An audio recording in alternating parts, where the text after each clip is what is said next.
Modran station पर Subway, lift और मुख्य ट्रेनों के ठहराव की मांग।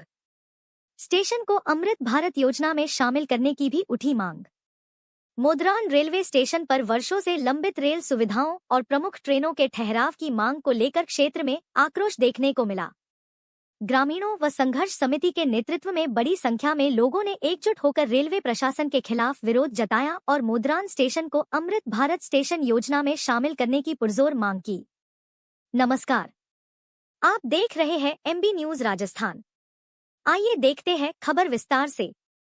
ग्रामीणों ने स्टेशन पर सबवे, लिफ्ट, यात्री प्रतीक्षालय, टिकट आरक्षण कार्यालय, प्लेटफॉर्म विस्तार तथा मुख्य ट्रेनों के ठहराव की मांग को लेकर स्टेशन अधीक्षक के माध्यम से रेल मंत्री के नाम ज्ञापन सौंपा। इस दौरान मौके पर स्थानीय पुलिस बल भी तैनात रहा।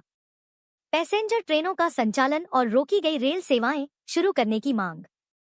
ग्रामीणों ने ज्ञापन में बताया कि मोदरान रेलवे स्टेशन क्षेत्र का एक प्रमुख स्टेशन होने के बावजूद आज भी कई बुनियादी यात्री सुविधाओं से वंचित है। ट्रेनों का ठहराव नहीं होने और सुविधाओं के अभाव में सरत, धानसा, रानीवाड़ा कला, बागरा, सांथू सहित आसपास के बड़ी संख्या में गांवों के यात्रियों को भारी परेशानियों का सामना करना पड़ रहा है। विशेषकर दक्षिण भारत और अन्य राज्यों में जाने वाले यात्रियों को मजबूरी में बसों या टैक्सियों से यात्रा करनी पड़ रही है, जिससे समय और धन दोनों की बर्बादी हो रही है। नई ट्रेनों और कोच विस्तार की मांग। ज्ञापन में रेलवे बजट 2025 से 26 में मोदरान रेलवे स्टेशन से होकर गुजरने वाली नई ट्रेनों को ठहराव देने, साथ ही कोटा एक्सप्रेस 20,625 बटा 20,626 जैसी ट्रेनों के मोदरान में ठहराव की मांग रखी गई। इसके साथ ही प्लेटफॉर्म संख्या 1 और 2 को वर्तमान आवश्यकताओं के अनुसार विकसित करने, प्लेटफॉर्म ऊंचाई बढ़ाने और यात्रियों की सुविधा के लिए सबवे व लिफ्ट की व्यवस्था करने की मांग की गई। रेलवे क्रॉसिंग और सड़क ओवरब्रिज का मुद्दा भी उठा। ग्रामीणों ने बताया कि मोदरान क्षेत्र में रेलवे क्रॉसिंग संख्या 71, 72, 73 और 74 पर आए दिन यातायात बाधित रहता है। ऐसे में रोड अंडरब्रिज या रोड ओवरब्रिज के निर्माण की आवश्यकता है, ताकि आमजन को राहत मिल सके। इसके अलावा विश्व प्रसिद्ध आराध्य माता आशापुरी मंदिर के पास रेलवे क्रॉसिंग पर विशेष रूप से सुरक्षा और सुविधा बढ़ाने की मांग भी की गई। सीधी रेल सेवाओं की मांग। ज्ञापन में समदड़ी जालोर भीलडी रेल मार्ग से होकर हैदराबाद जाने के लिए इंटरसिटी ट्रेन चलाने, जोधपुर गांधीधाम सुपरफास्ट ट्रेन के समय में बदलाव करने तथा बाड़मेर अहमदाबाद के बीच पैसेंजर ट्रेनों का संचालन शुरू करने की मांग प्रमुख रूप से रखी गई। संघर्ष समिति की चेतावनी। संघर्ष समिति ने चेतावनी दी कि यदि शीघ्र ही इन मांगों पर सकारात्मक निर्णय नहीं लिया गया तो आंदोलन को और तेज किया जाएगा। आवश्यकता पड़ने पर ग्रामीण आमरण अनशन और बड़े स्तर पर आंदोलन करने को मजबूर होंगे।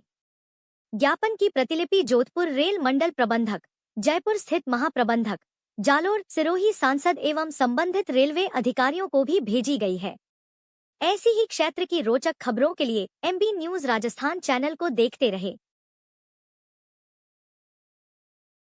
एक रिक्वेस्ट है कि गाड़ी रो ठहराव देवाती सुमोरे फायदो वेला बरोबर ने आपने रिक्वेस्ट है कि मन ट्रेन रो जल्दी से जल्दी ठहराव देवाती ठहराव नहीं रुकती है ट्रेन। अब इसमें इनका फर्क क्या पड़ रहा है? 25 बार रुकती है महीने में। आप ये रिक्वेस्ट कि आप ये हमारी मांग से आगे तक पहुंचाना पूरे जोर से सर मां आशापुरी का अर्ज करके आप ये कार्रवाई कीजिए। चेन्नई वाली ट्रेन है, आपको भी पता है सर। चेन्नई वाली ट्रेन परेशानी है, यहाँ से काफी लोग भी जाते हैं। तो हमारी एक ही मांग है, हम आपको ये ज्ञापन इसलिए दे रहे हैं कि आप इस स्टेशन के मालिक हो और आपके मार्फत ये चीज आगे जा सके। नहीं सर, मौजूद ड्यूटी पे हो तो ड्यूटी पे आप ठीक है ना। और आपके थ्रू मतलब ये देने का कारण ये है कि आप हमारी वाजिब मांग को आप आगे तक पहुंचाओगे। तो आपसे ये रिक्वेस्ट है कि ये रेल मंत्री जी तक आप मेल भी कर देना और डीआरएम सर तक भी आपको मेल कर देना और ये जन भावना यहाँ की है वो एक बार सर आप वहां तक पहुंचा देना। आपसे हुक्म सर यही आशा रहेगी। तो अपन महानुभाव एकत्रित हुए हैं यहाँ रेल की कोई मांगों के लिए हुए हैं, जिसमें जोधपुर से चेन्नई जाने वाली रेलगाड़ी का ठहराव यहाँ नहीं है और एक प्लेटफार्म विपरीत जगह में बन रहा है और भी कोई छोटी मोटी मांगे हैं, इसलिए हो रहे हैं। लेकिन प्रशासन नहीं सुन रहा है, ना मंत्री जी सुन रहे हैं, ना कोई स्थानीय आवाज़ पहुंचाने वाले कोई सांसद महोदय सुन रहे हैं, ना कोई यहाँ के विधायक महोदय सुन रहे हैं। बड़ी बात तो ये नेतृत्वहीन काम है। अब ये लोग बहरे क्यों हो गए अपन ये खास अपन में कमी है, जनता में कमी है। अब एक रेल रोकने में इनको क्या हर्ज होता है? रेल फिर भी रुकती है, एक महीने में 15 बार आती है, 15 बार आती है, 12 बार रुकती है, लेकिन टिकट जारी नहीं करते हैं। तो यहाँ क्यों रोकते हैं? 9 किलोमीटर तो लंबा रास्ता है रेलवे का मोदरा सरहद में, और 150 मीटर चौड़ा है, उसको बंद कर लो। ये गाजापट्टी क्यों खोली अंग्रेज शासन ने? जमीन यहाँ की गई, दिनों दिन पशु कट रहे हैं रेलवे के कारण, और लोगों को सुविधा नहीं हो रही है। ये कैसा मामला है? ये कैसा रेल मंत्रालय है? ये कैसी संसद है? ये कैसे प्रधानमंत्री जी है? ठीक है, अब अपन मांग करते हैं, अब सर यहाँ तो अपन की मांग आगे नहीं पहुंचाते हैं, या अपन की मांग फीकी होती है। रही बात मांग जायज है, अपन की मांग आगे जानी चाहिए, अफसरों से संघर्ष करेंगे। अगली बार नहीं हुआ तो मरते दम तक अनशन करेंगे और रेल को रुकवा के छोड़ेंगे।